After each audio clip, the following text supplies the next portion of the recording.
کون دیکھے دست طیبہ چھوڑ کرے،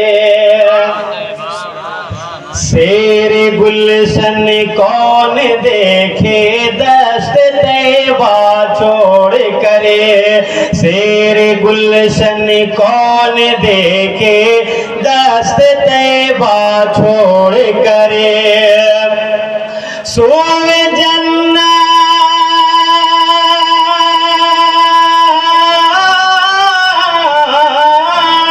سوئے جنت کون جائے، سوئے جنت کون جائے در تمہارا چھوڑ کر، شیر گلشن کون دیکھے دست طیبہ چھوڑ کرے، شیر گلشن کون دیکھے دست طیبہ چھوڑ کرے۔ ایک عاشق رسول مدینے کا، وہاں کی وادیوں کا، وہاں کا جو ہے چٹیل میدان کا جنگل کو دیکھنا مناسب سمجھے گا اس چیز سے کہ کیا باغ اور پھول دیکھے گا۔ ایک بار کہہ دیجئے سبحان اللہ، اور یہ بھی شعر سنیے گا، اور اس شعر کی تصریح میں یہ سمجھتا ہوں کہ ہم امت محمدیہ پر 50 وقت کی نماز فرض ہوئی تھی، لیکن یہ میرے آقا جناب محمد رسول اللہ صلی اللہ علیہ وسلم کی مہربانی ہے۔ یار ان کو چین آ جاتا گرے بیل کا ہے، یار ان کو چین آ جاتا گرے، بار بار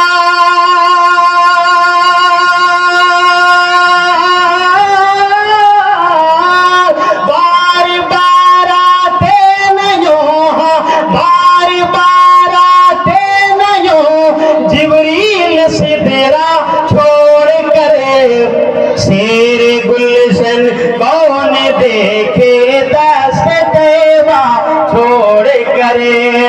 اور آخری شعر مقطع کے شکل میں ملاحظہ فرمائے۔ ابھی ایک حاجی صاحب تازہ حج کر کے آئے، میں نے کہا کہ آپ کو جانے کے بعد آنے کے بعد کیسا لگا؟ انہوں نے کہا مولانا صاحب مت پوچھیے، جی کر رہا تھا، دعا بھی مانگے کہ کاش کی یہی جگہ مل جاتی تو مر جاتے تو اچھا تھا، اس لیے کہ جانا مناسب نہیں سمجھ میں آ رہا تھا۔ تو ہر عاشق رسول جو وہاں جاتا ہے آنے کی کیفیت مت پوچھیے، رو رو کر آتے ہیں، سمجھ رہے کہ نہیں؟ آنسو بہتے رہتے ہیں، آنے کا دل نہیں کرتا ہے۔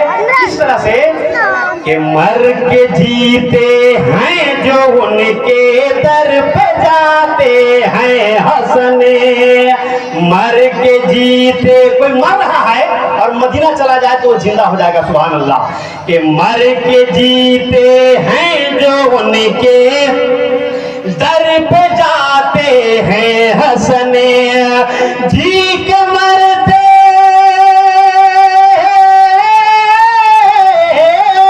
جی کے مرتے ہیں جو آتے ہیں مدینہ چھوڑ کر، شیر گلشن کون دیکھے دست طیبہ چھوڑ کرے، سوئے جنت کون جائے در تمہارا چھوڑ کرے، شیر گلشن کون دیکھے دست طیبہ چھوڑ کرے۔ حضرات سنت مصطفیٰ پر ہم اور آپ چلے۔ ایک مسئلہ جو حافظ سلطان صاحب نے چھیڑ دیا، میں اس کو بتا دے رہا ہوں، شاید مولانا شفیع صاحب آگے تک نہیں بتائے، چونکہ وقت نہیں رہتا ہے نا تقریر میں کہ سب بات بتائی جائے۔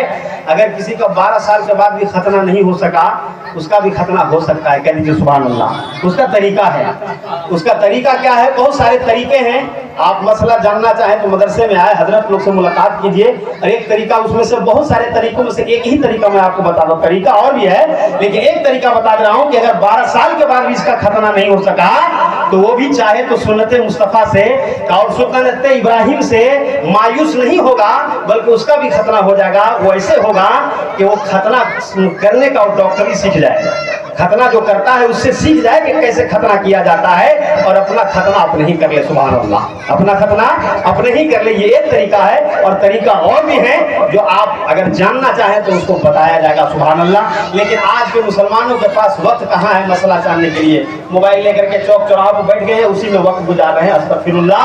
آپ موبائل میں جو ضرورت کا کام ہے اس سے یوز کیجئے، لیکن اپنے کاموں کو محنت میں لگائیے، سبحان اللہ۔ میں ایک آخری پیغام دینا چاہتا ہوں، मौलवी जनाब शुक्रुद्दीन साहब को जब देखता हूँ, और कोई भी देखते होंगे तो कहते होंगे कि इतनी बुजुर्गी के आलम में आज भी ये काम किया करते हैं, 12 घंटा अगर काम करना होगा तो कर लेते हैं। आखिर क्यों?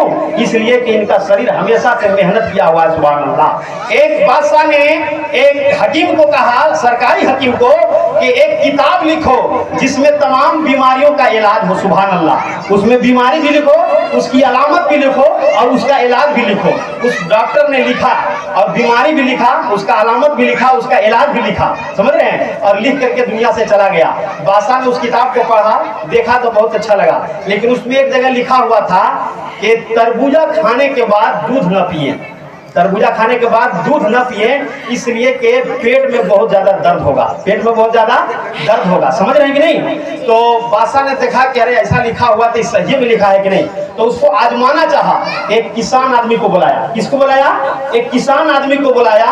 बादशाह लोग बादशाह होते हैं, सोचते कि हम काहे आजमाए, किसी गरीब को इसको परेशान कर दे। एक गरीब आदमी को किसान जो मेहनत और मजदूरी करता था, हल चलाता था, उसको पकड़ के लाया, उसको पहले तरबूजा खिलाया और उसके बाद दूध भी पिलाया, लेकिन कुछ नहीं हुआ। कहिए सुभान अल्लाह। उसको कुछ नहीं हुआ, कई दिन तक इंतजार किया, कुछ नहीं हुआ। तो उसके बेटे को बुलाया जिसका बाप ने किताब लिखा था और इलाज लिखा था।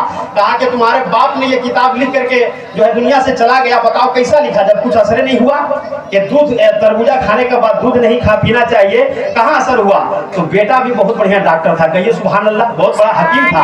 कहा कि बादशाह सलामत, इस किसान को 3 महीना मेरे जिम्मा दे दीजिए, 3 महीना मेरे जिम्मा दे दिया। उसको ले गया अपने घर और 3 महीना तक एकदम बढ़िया गदा पर सुलाया, एक से एक बढ़िया से बढ़िया खाना खिलाया, समझ रहे ना। और कोई काम धाना नहीं, बोला कहीं खाइयो बस आराम कीजिए। किसको? उस किसान को जो मेहनत मजदूरी करता था। और उसके बाद 3 महीना के बाद लेकर के आया और कहा कि अब इसको तरबूजा खिलाइए और दूध पिलाइए, बस मेरी बात खत्म। अब इसके बाद इसको तरबूजा भी खिलाइए और दूध पिलाइए। बादशाह ने जैसे ही उस किसान को जो 3 महीना आराम किया था बिस्तर पर बढ़िया बढ़िया खाना खा करके, जैसे ही बादशाह ने उसको तरबूजा खिलाया और दूध पिलाया, ऐसी भयानक दर्द हुई कि लगा को मर जाएगा, समझ रहे नहीं। तब बादशाह को समझ में आया और उसके बेटे ने कहा, बादशाह सलामत, मेरे बाप ने जो डॉक्टरी की किताब लिखा था ऐसे ही बादशाहों के लिए लिखा था, जो ऐसो आराम किया करते हैं, मेहनत मजदूरी का काम नहीं किया करते हैं। इसलिए इसमें पैगाम है नौजवानों के लिए कि जो कोई काम नहीं धंधा नहीं करता, मेहनत के काम नहीं करता है, बाप की कमाई पर खा खा के घूम रहा है और बढ़िया बढ़िया खा के सो रहा है, ऐसे लोगों को ये भयानक बीमारी कुछ न कुछ इंजेक्शन हो जाया करता है। इसलिए अपनी जिंदगी में भी बाप का कमाई हो, फिर भी अपने से भी कोई मेहनत का काम करो, पसीना चुवाओ, ताकि तुम्हारा भी शरीर मजबूत रहे, ताकि जो नुकसान देने वाली चीज भी आए तो तुमसे टकरा कर बाहर हो जाए और तुम तंदुरुस्त हो जाओ। मलेरिया किसको पकड़ता है? जिसको खून में कमी होती है, जिसको बीमारी होती है। इसलिए इस पैगाम से, इस तकरीर से, छोटी सी बात से मैं यही कहना चाहूंगा कि तमाम इंसान अपने वक्त को बर्बाद ना करें, अपने कामों में लगाएं, कुछ मेहनत मजदूरी का काम करें, जिनका जो काम है उसमें जी जान से मेहनत करें, इतना मेहनत करें कि पसीना चुए तो उसका शरीर मजबूत हो जाएगा। सुभान अल्लाह। तो जनाब शुक्रुद्दीन साहब आज भी मेहनत करते हैं और आज भी कह दीजिए तो दिन भर खपड़ा छाते हुए धूप में नजर आएंगे, और नौजवान को कहिएगा तो 1 घंटा में पसीना छूटने लगेगा, है ना। दुआ है अल्लाह ताला इस महफिल पाक को अपनी बारगाह में कबूल फरमाए। तो अस्तगफिरुल्लाह, अस्सलाम वालेकुम। नारे तकबीर, नारे रिसालत।